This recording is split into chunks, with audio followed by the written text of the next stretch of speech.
Hello दोस्तों, तो कैसे हैं आप लोग। तो स्वागत है हमारे चैनल सक्सेस कॉम्पिटिटिव क्यूज के इस यूट्यूब प्लेटफॉर्म पर। तो ये जो वीडियो जो होने वाला है सिमुलतला आवासीय विद्यालय क्लास 6 के मेंस का, ये मेंस के लिए है। ठीक है, जैसा कि आपको पता होगा कि हमारे चैनल पर आपको मैराथन क्लास दिया जा रहा है साइंस का। ठीक है, और सब सब्जेक्ट का भी आएगा। तो ये आपका लास्ट वीडियो है, साइंस का ये मैराथन का लास्ट वीडियो है। और अगर इसके बाद अगर साइंस का ये वीडियो आता भी होगा तो वो ऑब्जेक्टिव फॉर्म में होगा। ठीक है, मतलब सब मिला हुआ रह सकता है, सब सब्जेक्ट मिला हुआ रह सकता है और ऑब्जेक्टिव फॉर्म में वो वीडियो रहेगा। ठीक है, तो हम लोग आज का सेशन आगे बढ़ाते हैं, लेकिन एक आपसे गुजारिश है, आप अगर चैनल पर नए हो तो चैनल को सब्सक्राइब कर लीजिएगा और आप जितना हो सके मैक्सिमम शेयर कर दीजिएगा वीडियो, ताकि और सब सिमुलतला के जो कैंडिडेट हैं उनको फ़ायदा हो सके। और आने वाले एग्ज़ाम जो सिमुलतला फिर निकलेगा अगला साल, तो उसके लिए वो प्रिपेयर रह सके। ठीक है, प्रिपेयर अपना बेहतर रूप से कर सके। ठीक है, तो उनको ज़रूर शेयर कर दीजिएगा। ठीक है, चलिए हम लोग नेक्स्ट आगे बढ़ते हैं। अच्छा, एक चीज़ और आपसे कमेंट में मैं पूछना चाहता हूँ कि आपका अगर मैं लाइव वीडियो करूँगा, जैसे ऑब्जेक्टिव फॉर्म का मैं वीडियो लाइव करना चाहता हूँ, तो आप लोगों को किस टाइम किस समय मिलता है, कि शाम में मिलता है, सुबह में मिलता है, दोपहर में समय मिलता है ज़्यादा, मतलब कौन सा समय बेहतर होगा। ठीक है, लाइव वीडियो करने के लिए तो मेरे ख्याल से तो लगता है शाम में जो 7-8 का जो समय होता है, या 8 से 9 का जो समय होता है रात में, तो वो मुझे लगता है कि वो सबसे अच्छा रह सकता है, क्योंकि दोपहर में तो सबका स्कूल रहता होगा। तो आप कमेंट बॉक्स में बताइएगा कि कौन सा लाइव के लिए कौन सा अच्छा वीडियो, कौन सा अच्छा समय रहेगा। ठीक है, तो ज़रूर बताइएगा कमेंट में। फिलहाल हम लोग बढ़ते हैं आगे। तो यहाँ पर आपका पहला क्वेश्चन है कि कोशिका किसे कहते हैं। देखिए, ऐसा तो क्वेश्चन ये जल्दी पूछता नहीं है कोशिका, लेकिन फिर भी जानकारी के लिए याद रख लीजिएगा। इसमें कह रहा है किसी भी सजीव के रचनात्मक, क्रियात्मक एवं आनुवांशिक इकाई को कोशिका कहते हैं। मतलब सिंपल आप इस तरह समझ लीजिए कि हमारा जो बॉडी जो है, ठीक है, ह्यूमन बॉडी जो होता है वो छोटी छोटी इकाइयों से मिलकर बना होता है, छोटा छोटा यूनिट से मिलकर बना होता है। उसी छोटा यूनिट को ही बोला जाता है सेल। ठीक है, इंग्लिश में सेल बोला जाता है और ऐसे हिंदी में कोशिका बोला जाता है। नेक्स्ट आगे इसमें कह रहा है कि सभी जैव क्रियाओं का केंद्र स्थल क्या कहलाता है, तो कोशिका कहलाता है। ठीक है, जितने भी जैविक क्रियाएं होता है ना, जैसे जैविक क्रियाएं मतलब जैसे आपका श्वसन हो गया, ठीक है, श्वसन हो गया, प्रजनन हो गया, रिस्पायरेशन हो गया, मतलब शरीर में जितने भी जैविक क्रियाएं होता तो उनका केंद्र स्थल जो होता है वो कोशिका ही होता है। ठीक है, कोशिका के अध्ययन को क्या बोलते हैं, तो साइटोलॉजी। देखिए, हिंदी में कभी कभी हिंदी में पूछ देता है, लेकिन हिंदी में अगर पूछेगा तो आप टिक लगा सकते हो, क्योंकि मिलता जुलता है कि कोशिका के अध्ययन को कोशिका विज्ञान बोलते हैं। लेकिन इंग्लिश में बहुत ज़्यादा इंग्लिश में पूछता है। ठीक है, तो इंग्लिश में याद रखिएगा क्या बोला जाता है, साइटोलॉजी। ठीक है, कोशिका के अध्ययन को क्या बोलते हैं, साइटोलॉजी। नेक्स्ट आगे बढ़िए। आगे यहाँ पर कह रहा है कि कोशिका की खोज किसने किया, तो रॉबर्ट हुक ने 1665 ईस्वी में सर्वप्रथम कोशिका का खोज किया था। ठीक है, ये सब आपका मेन क्वेश्चन है, इसे ध्यान रखिएगा। सबसे बड़ी कोशिका क्या नाम है, तो शुतुरमुर्ग का अंडा। ठीक है, शुतुरमुर्ग का अंडा का सबसे बड़ी कोशिका होता है किसका, तो शुतुरमुर्ग के अंडा का सबसे बड़ा कोशिका होता है। जो मेन क्वेश्चन है उसी का हम लोग यहाँ पर देख लेंगे। ठीक है, देखिए इसे पूछता तो नहीं है, लेकिन फिर भी इसे याद रखिएगा कि कोशिकाएं कितने प्रकार की होती है। तो ये दो तरह का होता है, प्रोकैरियोटिक कोशिका और यूकैरियोटिक कोशिका। ठीक है, अब इतना पूछता नहीं, हम लोग जो मेन क्वेश्चन रहेगा बस उसी को देखेंगे। यहाँ पर बताया गया है कि कौन सा किसे बोलते हैं प्रोकैरियोटिक और किसे बोलते हैं यूकैरियोटिक। तो थोड़ा सा आप देखिए, प्रो क्वेश्चन इस तरह से पूछ सकता है कि प्रोकैरियोटिक में कौन कौन आता है। तो जैसे में जो लिखा हुआ ना, जीवाणु कोशिका हो गया, नील हरित शैवाल हो गया, ये सब प्रोकैरियोटिक में आता है। आप फिलहाल के लिए याद रख लीजिए। ठीक है, जो जीवाणु कोशिका है मतलब बैक्टीरिया सेल जो है वो, और जो शैवाल है नीला हरित शैवाल, वो आता है प्रोकैरियोटिक में। लेकिन यूकैरियोटिक में कौन आएगा, तो ये आएगा जीवाणु आएगा, नील हरित शैवाल के कोशिका को छोड़कर सभी। मतलब इसको, ये दोनों जो है ये तो प्रोकैरियोटिक में आएगा, लेकिन इन दोनों को छोड़ दीजिए, अब जो भी बच गया अब यूकैरियोटिक में आ जाएगा। ठीक है, तो इसे ध्यान रखिएगा। चलिए नेक्स्ट आगे का रहा, केंद्रक के संख्या के आधार पर कोशिका कितने प्रकार के होते हैं। मतलब ये केंद्रक के आधार पर पूछ रहा है। ठीक है, जैसे हर एक कोशिका होता है ना, तो हर एक कोशिका में एक केंद्रक जरूर होता है, एक सेंटर जरूर होता है, केंद्रक होता है। ठीक है, न्यूक्लियस होता है, जैसे न्यूक्लियस बोलते हैं इंग्लिश में। ठीक है, तो केंद्रक की संख्या के आधार पर केंद्रक, ये कोशिका 3 प्रकार के होते हैं। एक केंद्रिकी कोशिका, द्विकेंद्रिकी कोशिका, बहुकेंद्रिकी कोशिका। तो ये ऐसे एग्जाम में पूछ सकता है कि एक केंद्रिकी कोशिका में कौन आता है, तो अमीबा। द्विकेंद्रिकी में कौन आता है, तो पैरामीशियम। एक चीज़ और याद रखिएगा, पैरामीशियम का जो आकार जो होता है वो चप्पल के जैसा होता है। चप्पल भी लिखा हुआ रह सकता है या जूता भी लिखा हुआ रह सकता है। ठीक है, किसके आकार का होता है, वो आपका चप्पल के आकार का होता है। ठीक है, याद रखिएगा पैरामीशियम का आकार कैसा होता है, चप्पल के आकृति का होता है। उसके बाद कह रहा बहुकेंद्रिका में कौन कौन आएगा, तो बहुकेंद्रिका में ओपेलाइना आएगा। ठीक है, ये सब नाम है, इसे ध्यान में रखिएगा। चलिए आगे आते हैं। तो वो तो हो गया केंद्रक के आधार पर हो गया, लेकिन आगे कह रहा कोशिका के संख्या के आधार पर जंतुओं को कितने वर्गों में बांटा गया है। तो यहाँ पर ये कोशिका के आधार पर है, सेल के आधार पर। तो सेल के आधार पर दो तरह का होता है, एक कोशिकीय मतलब जिसमें एक कोशिका होता है, बहुकोशिकीय जिसमें एक से ज़्यादा कोशिका होता है। तो एक कोशिकीय वाला में अमीबा आ जाएगा। ठीक है, अब बहुकोशिकीय वाला मनुष्य वगैरह आ गया, हाइड्रा आ गया। तो बड़े जीव जंतु जो होते हैं वो बहुकोशिकीय वाला में आते हैं। ठीक है, छोटे जीव ज़्यादातर जो छोटा छोटा जो होता है वो अमीबा वगैरह वो एक कोशिकीय जंतु में आता है। तो इसे याद रखिएगा। एक नवजात शिशु के शरीर में कितने कोशिकाओं का बना होता है, एक छोटा सा जो बच्चा जो होता है, ठीक है, उसका कोशिकाओं कितना कोशिका होता है, तो 20 लाख कोशिकाओं का बना होता है। ठीक है, 20 लाख नहीं, एक सेकंड, इकाई दहाई सैकड़ा हज़ार, तो 20,000 लिखा हुआ है ना। ठीक है, चलिए आगे आइए। आगे यहाँ पर कह रहा है कि वयस्क मनुष्य का शरीर कितने प्रकार के कोशिकाओं का बना होता है, मतलब जो बड़ा व्यक्ति होता है वो उसमें कितना कोशिका होता है। तो देख सकते हो कि बहुत ज़्यादा होता है, 6 गुना 10 पर पावर 3। ठीक है, संख्या में तो बहुत ज़्यादा है। चलिए नेक्स्ट क्वेश्चन आगे बढ़ते हैं। आगे क्या कह रहा है, मनुष्य के शरीर की सबसे बड़ी कोशिका क्या है। हमारे बॉडी में जो सबसे बड़ा कोशिका कौन है, तो तंत्रिका कोशिका है। कौन है, तंत्रिका कोशिका। ठीक है, नर्वस सेल, इंग्लिश में नर्वस सेल बोलते हैं। आगे बोल रहा है कि मनुष्य के शरीर की सबसे छोटी कोशिका कौन है, तो ये है RBC है। ठीक है, शॉर्ट में RBC या लाल रक्त कोशिका। ठीक है, एक कोशिकीय पौधा का आप नाम बताइए, जो एक कोशिका वाला जो पौधा है उसका क्या नाम है, तो क्लेमाइडोमोनास। ठीक है, क्लेम ऐसे ऐसे करके लिखाता है, क्लेमाइडोमोनास। ठीक है, क्लेमाइडोमोनास। ठीक है, चलिए जो मेन है उसे हम लोग ध्यान देकर पढ़ने के लिए सब पढ़ सकते हैं, इतना पूछता नहीं है। ठीक है, चलिए आगे बढ़ते हैं। यहाँ पर ध्यान दीजिएगा,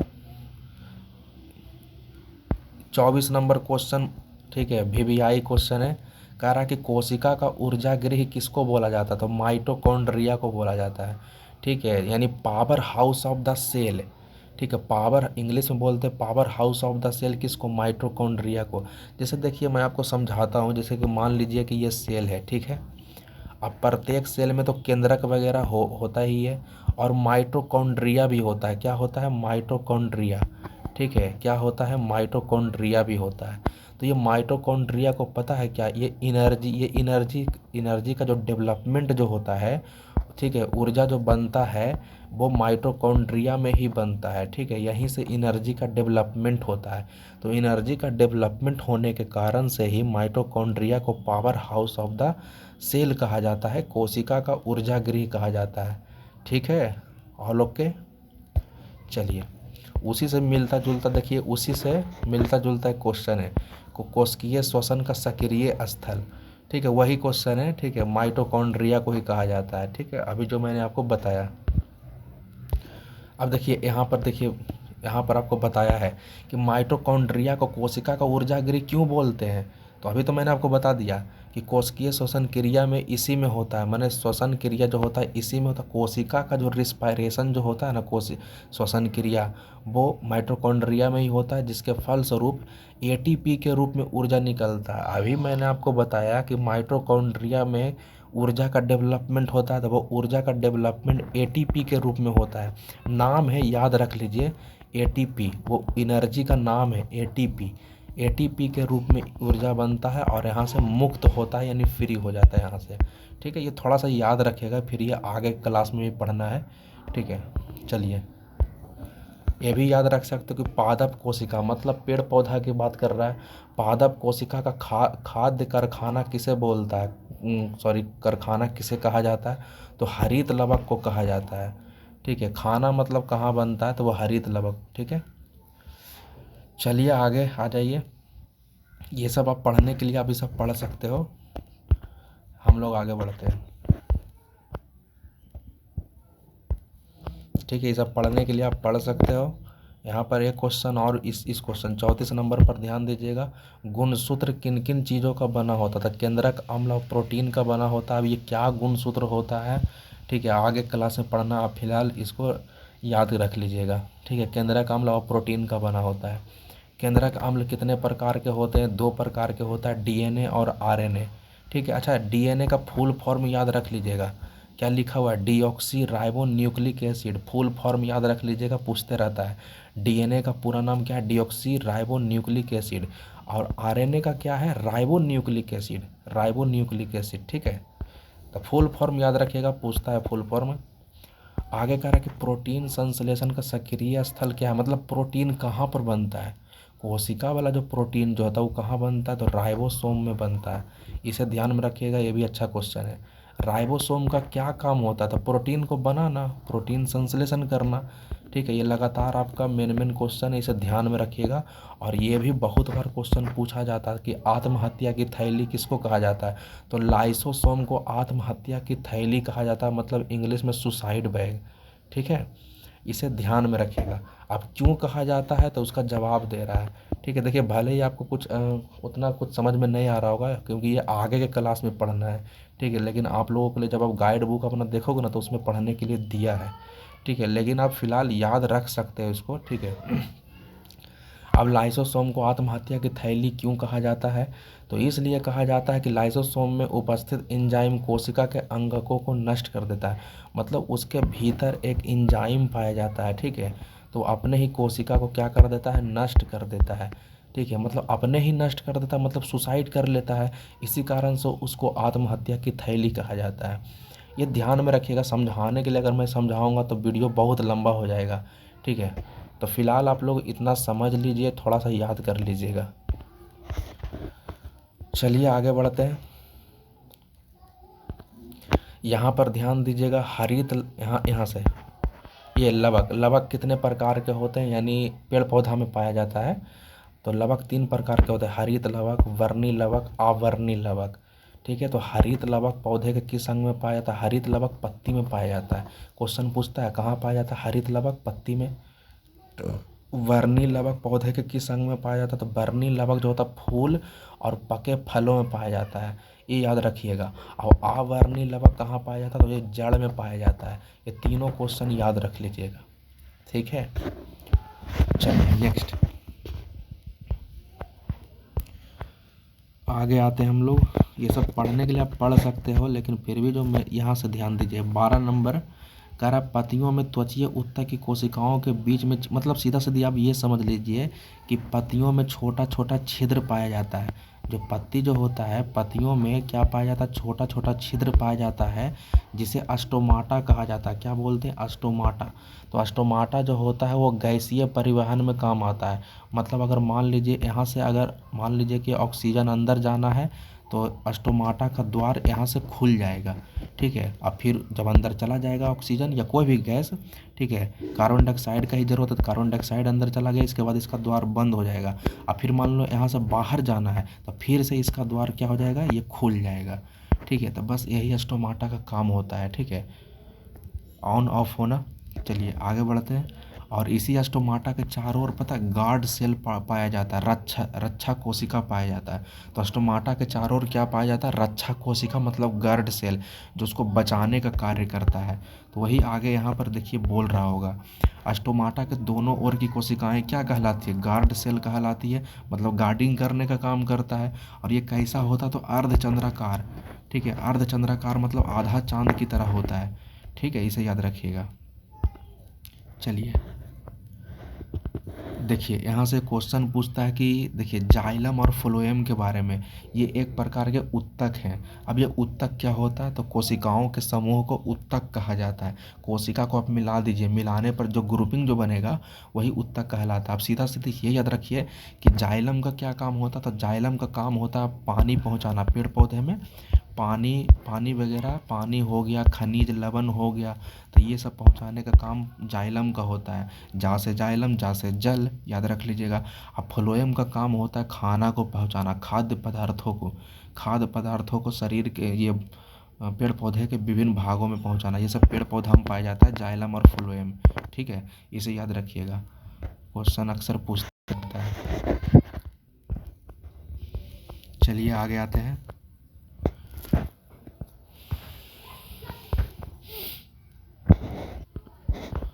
ठीक है, चलिए नेक्स्ट आगे बढ़ते हैं। ये सब आप रीडिंग वगैरह कर सकते हैं, इसको रीड कर सकते हो, इतना तो पूछता नहीं है। खैर चलिए हम लोग यहाँ पर आते हैं। दांत कितने प्रकार के होते हैं? दांत जो होता है वो 4 प्रकार के होते हैं। ठीक है, मतलब फंक्शन के आधार पर, कार्यों के आधार पर दांत को कितने भागों में बांटा गया है, तो 4 भागों में बांटा गया है। तो इंसाइजर हो गया, केनाइन हो गया, प्रीमोलर हो गया, मोलर हो गया। हिंदी में भी देख लीजिए, कृंतक, रदनक, अग्र चवर्णक, चवर्णक, ये हिंदी में दिया हुआ है। इंग्लिश में आपको दिखाई दे रहा है। यहाँ पर आपको सबका काम पूछ सकता है कि किसका क्या काम होता है। तो इंसाइजर का काम होता है भोजन को क्या करना, कुतरना। ठीक है, केनाइन का क्या काम होता है, चीरने फाड़ने के लिए। और प्रीमोलर का काम होता है भोजन को कुचलना और पीसना। अब मोलर का भी लगभग वही काम है। ठीक है, तो याद रख लीजिएगा। ठीक है, अच्छा कभी कभी इसका संख्या पूछ देता है कि सबका संख्या बताइए, तो बस एक ट्रिक याद रखिएगा, 8 4 8 12। मतलब इंसाइजर हो गया 8 के, फिर उसके बाद केनाइन हो गया 4, फिर अग्र चवर्णक मतलब प्रीमोलर हो गया, उसके बाद मोलर हो गया। तो 8 4 8 12 ये संख्या याद रख लीजिएगा। मनुष्य के जीवन में दांत कितने बार निकलता है? 2 बार निकलता है। ठीक है, आगे लार में पाए जाने वाला एंजाइम कौन है? टाइलिन पाया जाता है। लार में कौन सा एंजाइम पाया जाता है? टाइलिन पाया जाता है। इसे ध्यान में रखिएगा, बाकी सब पढ़ सकते हो आप। ठीक है, इतना तो पूछता नहीं है, लेकिन फिर भी पढ़ने के लिए आप पढ़ सकते हो। ठीक है, एक ये क्वेश्चन याद रख लीजिएगा। अमाशय, अमाशय मतलब पेट समझ लिए, पेट। ठीक है, अमाशय में पाए जाने वाले ग्रंथियों को क्या बोलते हैं? तो गैस्ट्रिक ग्लैंड बोलते हैं, जठर ग्रंथि बोलते हैं। ठीक है, जठर ग्रंथियों से निकलने वाला रस क्या? जठर रस है। ठीक है, मतलब पेट में जठर ग्रंथि पाया जाता है और उस जठर ग्रंथि से जठर रस निकलता है। ठीक है, इसे याद रख लीजिएगा। और उस जठर रस में क्या पाया जाता है? तो हाइड्रोक्लोरिक अम्ल पाया जाता है और एंजाइम पाए जाते हैं। हाइड्रोक्लोरिक अम्ल जो होता है वो भोजन को क्या करता है, छोटा छोटा टुकड़ा में मतलब पेस्ट के रूप में बदल देता है। ठीक है, इसे ध्यान में रखिएगा। और एंजाइम में देखिए, सब एंजाइम का आप नाम याद रख सकते हो। एंजाइम का नाम होता है, एंजाइम जो होता है वो क्या करता है ना, छोटा छोटा टुकड़ा के रूप में बदल देता है। पेप्सिन है, गैस्ट्रिक है, लाइपेज, रेनिन। ठीक है, लाइपेज और रेनिन, तो ये सब एंजाइम है। बाकी HCl अम्ल तो अलग से है ही। ठीक है, आगे ध्यान दीजिएगा, एक यहाँ से क्वेश्चन पूछ सकता हूँ 29 नंबर। अमाशय में भोजन का पाचन किस माध्यम में होता? तो अम्लीय माध्यम में होता। मतलब जब हम लोग भोजन खाते हैं ना, तो भोजन कहाँ चला जाता है? पेट में जाता है। तो कह रहा है कि उसमें मतलब क्या, जब जैसे ही हम लोग मुंह के द्वारा खाते तो अम्ल क्या होता है, मुंह में मिल जाता है और पेट में भी HCl अम्ल होता है। तो वही पूछ रहा है कि किस माध्यम में होता है अमाशय में भोजन का पाचन, या अमाशय में पूछ रहा है। तो अमाशय में पूछेगा तो अम्लीय माध्यम में, क्योंकि अमाशय यानी पेट में HCl अम्ल होता है। ठीक है, अमाशय का क्या कार्य है? तो ये भोजन में उपस्थित जीवाणुओं को, बैक्टीरिया को मार देता है। टाइलिन के प्रभाव को समाप्त कर देता है, क्योंकि टाइलिन कहाँ पाया जाता है? वो लार में पाया जाता है, तो उसके प्रभाव को भी कम कर देता है। या भोजन को सड़ने से भी बचाता है अमाशय। ठीक है, चलिए अब देखिए, जब भोजन अमाशय में होता है ना, तो अमाशय के बाद उसके बाद कहाँ चला जाता है? छोटी आंत में जाता है। ठीक है, जैसे आप इस तरह से मानिए, यही अमाशय है। तो यहाँ से भोजन 4 से 5 घंटा तक भोजन यहाँ पर रहता है, यहाँ पर पेस्ट के रूप में बनता है। और फिर यहाँ से फिर आगे आपने देखा होगा इस तरह से बना होता है छोटी आंत। तो उसके बाद भोजन कहाँ चला जाता है? छोटी आंत में चला जाता है। ठीक है, तो वही यहाँ पर क्वेश्चन पूछ रहा है कि छोटी आंत क्या है, तो यह आहार नाल के 20 फुट लंबी एवं पतली घुमावदार नलिका होती है। ठीक है, 20 फुट का होता है, याद रख लीजिएगा। छोटी आंत के अंदर पाई जाने वाले उंगली की तरह जो डिजाइन होता है उसको क्या बोलते हैं, भिलाई बोलते हैं। ठीक है, छोटी आंत में जो उंगली के जैसा जो डिजाइन होता है उसको क्या बोलते हैं, भिलाई। ठीक है, भिलाई का क्या काम होता है, तो यह पचे हुए भोजन का अवशोषण क्षेत्र को बढ़ा देता है, मतलब एब्जॉर्प्शन का काम करता है, सोखने का काम करता है। बस सिंपल आप ये समझ लीजिए। ठीक है, छोटी आंत का क्या कार्य है, तो भोजन का पाचन करना, अवशोषण करना, स्वांगीकरण करना। ठीक है, एक यहाँ से क्वेश्चन याद रखिएगा, एक क्वेश्चन पूछता है कि यहाँ से क्वेश्चन पूछेगा कि भोजन का पाचन कहाँ पर समाप्त हो जाता है, मतलब भोजन कहाँ पर पूर्णतः पच जाता है, तो छोटी आंत ही आंसर बताइएगा। क्या बताइएगा, छोटी आंत। अगर छोटी आंत अगर ऑप्शन में नहीं है, कहीं पर भिलाई भी लिखा हुआ है, ठीक है, तो उसे भी आप मार सकते हो, ठीक है, ऑप्शन के रूप में। ठीक है, क्योंकि आपका भिलाई छोटी आंत में ही पाया जाता है। तो आप ये सब पढ़ने के लिए अब आगे पढ़ सकते हो। और देखिए ये क्वेश्चन याद रखिएगा, छोटी आंत में भोजन का पाचन किस माध्यम में होता है, क्षारीय माध्यम में होता है, ये भी ध्यान रखिएगा। अगर आपसे आमाशय में पूछेगा ना कि आमाशय में, तब आपको अम्लीय बोलना है, लेकिन छोटी आंत में पूछेगा तब आप क्षारीय माध्यम में बोलेंगे। क्षारीय किसको बोलते हैं, जो स्वाद में कड़वा होता है, उसी को क्षारीय बोलते हैं। मोटा मोटी आप यही समझ लीजिए। अम्लीय जो होता है वो स्वाद में खट्टा होता है, लेकिन क्षारीय जो होता है वो स्वाद में कड़वा होता है। ठीक है, फिलहाल आप यही याद रख लीजिए। चलिए नेक्स्ट आगे आते हैं।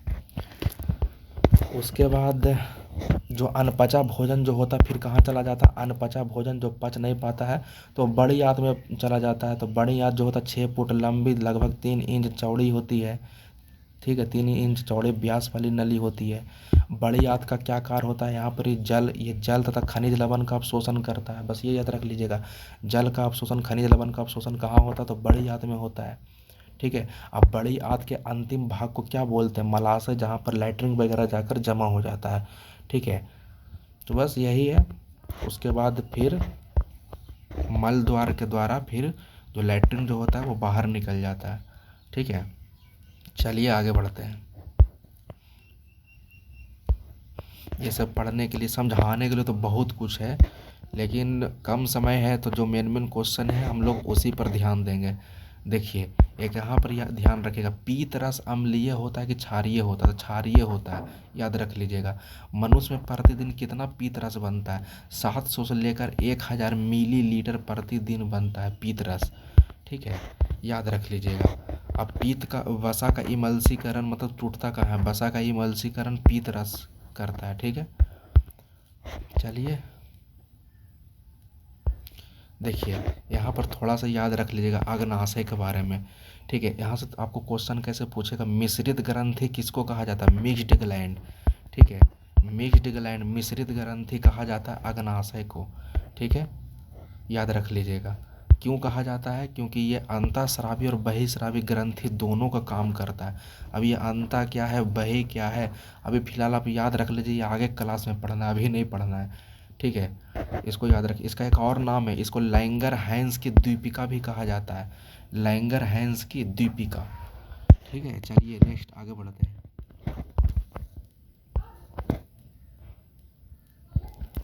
यहाँ पर देखिए अग्नाशय द्वारा स्रावित रस क्या कहलाता है, तो अग्नाशयिक रस कहलाता है। अग्नाशय द्वारा जो रस निकलेगा अग्नाशयी रस यानी पैनक्रियाटिक जूस।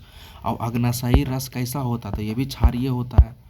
ठीक है, इंसुलिन का क्या कार्य होता है, क्वेश्चन पूछता है। इंसुलिन का काम होता है ग्लूकोज का उपापचय करना, नियंत्रण करना। ठीक है, इंसुलिन का काम होता है। और इंसुलिन की कमी से, ये भी मेन क्वेश्चन है, इंसुलिन के कमी से क्या होता है, डायबिटीज़ हो जाता है, यानी मधुमेह, जिसको चिनिया रोग बोलते हैं, शुगर वगैरह। ठीक है, तो ये ध्यान में रखिएगा। बाकी ये फिगर दिया हुआ, आप देखने के लिए इस फिगर को देख सकते हो, कहाँ पर अग्नाशय, कहाँ पर अमाशय, कहाँ बड़ी आंत है, कहाँ पर क्या है। ठीक है, ये आप देख सकते हो। ठीक है, फिलहाल हम लोग बढ़ते हैं आगे। जो मेन क्वेश्चन है बस उसे देखना है हमको। मानव शरीर में कुल कितनी हड्डियां होती है, 208 हड्डी होता है, आपको पता ही होगा। मानव शरीर में कुल कितने कशेरुक होते हैं, तो 33 याद रख लीजिएगा। ठीक है, फिलहाल आप याद रख लीजिए इसे। चलिए, बाकी ये कंकाल तंत्र का फिगर है, ये सब हड्डी वगैरह का नाम लिखा हुआ है, देखने के लिए आप एक बार देख लीजिए। ठीक है, यहाँ पर ध्यान दीजिएगा, आगे कह रहा है, यहाँ पर क्वेश्चन पूछता है कि मस्तिष्क यानी ब्रेन जो होता है, ब्रेन के चारों ओर एक कड़ा आवरण होता है। जैसे मान लीजिए ये ब्रेन है, तो ब्रेन के चारों ओर जो कड़ा आवरण जो होता है उसको क्या बोलते हैं? क्रेनियम। उसको बोला जाता है क्रेनियम बोला जाता है, ठीक है। क्या बोला जाता है? क्रेनियम, ठीक है। तो ब्रेन के चारों ओर के कड़ा आवरण को क्रेनियम बोला जाता है। नेक्स्ट, चलिए अब नेक्स्ट आगे बढ़ते हैं। अब देखिए ये मेन क्वेश्चन है, ठीक है। आपको याद इतना नहीं याद रखना, आपको ये याद रखना जैसे एक तरफ विटामिन का नाम लिखा हुआ है और उसका रासायनिक नाम। तो कभी कभी पूछ देता है कि किस विटामिन का केमिकल नेम, रासायनिक नाम क्या होता है, तो वो आपको याद रखना है। अच्छा, यहाँ पर एक चीज़ और याद रखिएगा, क्वेश्चन पूछता है कि कौन सा विटामिन जल में घुल जाता है, ठीक है, और कौन नहीं घुलता है। तो यहाँ पर मैं जितना भी विटामिन बताऊँगा ना, जितना लिखा हुआ है, एक बार दिखा देता हूँ मैं आपको, ठीक है, ध्यान दीजिएगा। मतलब इतना भी आपको, इतना जो दिखाई दे रहा है आपको बी से सी तक, तो ये सारा का सारा जल में घुलनशील विटामिन है, ये जल में घुलता है, ठीक है। अब इसी का सबका हमको रासायनिक नाम याद रखना पड़ेगा। तो यहाँ पर देखिए B1 का रासायनिक नाम थायमिन है, बहुत बार क्वेश्चन पूछा गया है। और ये भी पूछा गया है कि विटामिन B1 यानी थायमिन की कमी से कौन सा रोग होता है, तो बेरी बेरी रोग होता है, याद रखिएगा इसको, ठीक है। विटामिन B2 का बताइए, तो राइबोफ्लेविन है, विटामिन B2 का राइबोफ्लेविन याद रखना पड़ेगा, ठीक है। जिसका पूछता है क्वेश्चन उसका मैं आपको प्रभाव बता दूंगा। B3 का है पेंटोथेनिक अम्ल, ठीक है, विटामिन B3 का पेंटोथेनिक अम्ल है, ठीक है।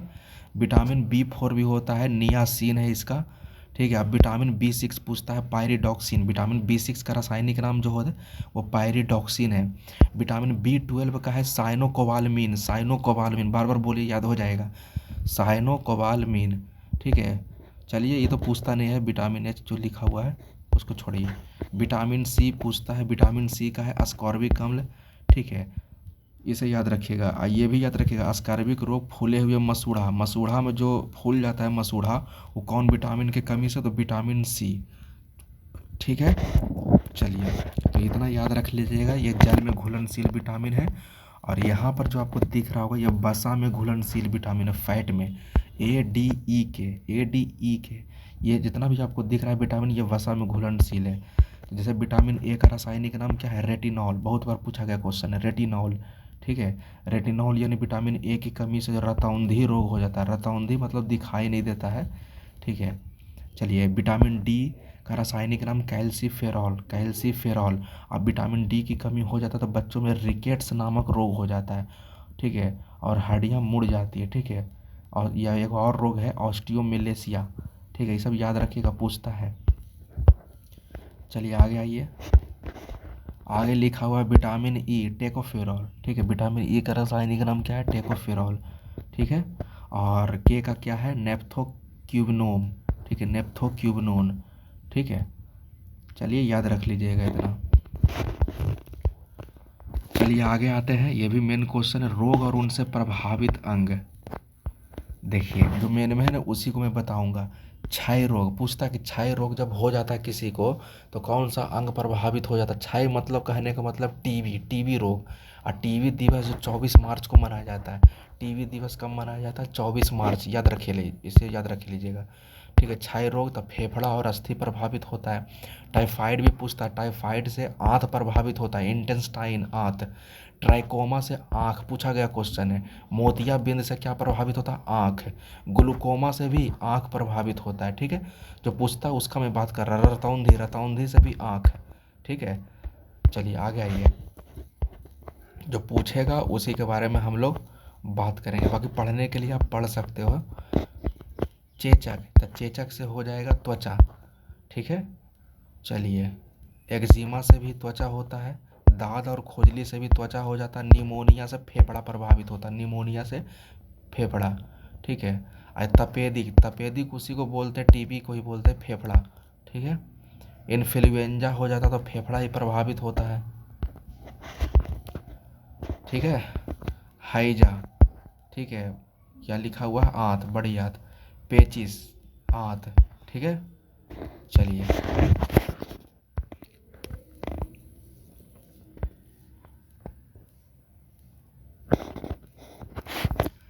मधुमेह यानी डायबिटीज, तो किडनी प्रभावित हो जाता है, किडनी डायबिटीज़ से। गठिया से क्या होता है, तो शरीर के अंग दर्द करता है, शरीर के अंगों का जोड़। ठीक है। डिप्थीरिया से गला प्रभावित होता है। ठीक है। ग्वाइटर किसी को हो जाता है कंठमाला, तो गला प्रभावित होता है। ठीक है। पायरिया से दांत और मसूड़ा। ठीक है। कैंसर से किसी भी अंग में हो सकता है कैंसर। चलिए आगे बढ़ते हैं। जो पूछता है उसी के बारे में हम लोग पढ़ेंगे। एक रेबीज के बारे में पूछ सकता है, रेबीज तंत्रिकाएं। ठीक है। मलेरिया एगो जॉन्डिस, दोनों से लीवर प्रभावित होता है, यकृत। ठीक है। मलेरिया एक ये जॉन्डिस यानी पीलिया। ठीक है। All okay. टेटेनस से मेरुरज्जु।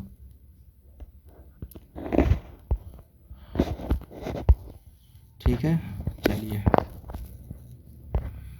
तो ये अब ख़त्म हो चुका है। ठीक है। अब ज़्यादा कुछ है नहीं अब इसमें। ठीक है। तो ये अब ख़त्म हो चुका है। ठीक है। अब उतना इसमें पूछता नहीं है। बाकी सब पढ़ने के लिए कुछ वैज्ञानिक का नाम लिखा हुआ है। ठीक है। तो ये पढ़ने के लिए आप पढ़ सकते हो। ठीक है। देख लीजिए एक बार। अगर आप स्क्रीनशॉट लेना चाहते तो स्क्रीनशॉट ले लीजिए। ठीक है। तो ये सब कुछ वैज्ञानिक का नाम लिखा हुआ है। कुछ भारत के वैज्ञानिक है, कुछ विदेशी वैज्ञानिक भी है। ठीक है। एक बार देख लीजिएगा, रीड कर लीजिएगा। ऐसे उतना लगभग कुछ कुछ पूछता है। ठीक है। सब तो नहीं पूछता है। एक बार मैं आपको दिखा देता हूँ। ठीक है। इसे पढ़ने के लिए, आप रीड करने के लिए रीड कर सकते हो। ठीक है। नोबेल पुरस्कार प्राप्त करने वाले भारतीय वैज्ञानिक। ठीक है। एक बार पढ़ लीजिएगा। और ये कंप्लीट हो गया है। ठीक है। चलिए, तो सबको तो तैयारी बेहतर रूप से चल रहा होगा। ठीक है। तो ये आपका तीनों मैराथन जो है, तीनों मैराथन मैं आपको पढ़ा चुका हूँ। ठीक है। आप जाकर वीडियो देख लीजिएगा। इसके बाद अगर क्लास आएगा भी तो वो ऑब्जेक्टिव फॉर्म में आएगा।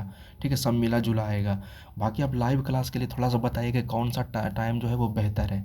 ठीक है। एक मैंने आपको रीजनिंग के लिए वादा किया था, रीजनिंग के लिए। ठीक है। तो रीजनिंग के लिए थोड़ा सा समय मिल नहीं रहा है, लेकिन मैं रीजनिंग का सभी एक ही वीडियो, मैराथन के रूप में ही रीजनिंग का एक ही वीडियो में लेकर आऊँगा। सारा थ्योरी इसमें कंप्लीट करा दिया जाएगा। ठीक है। बाकी आप बताइएगा कमेंट बॉक्स में कौन सा समय ठीक है। तब तक आप, ठीक है, चैनल को आप सब्सक्राइब कर दीजिएगा और वीडियो को शेयर कर दीजिएगा। तब तक के लिए जय हिंद, जय भारत।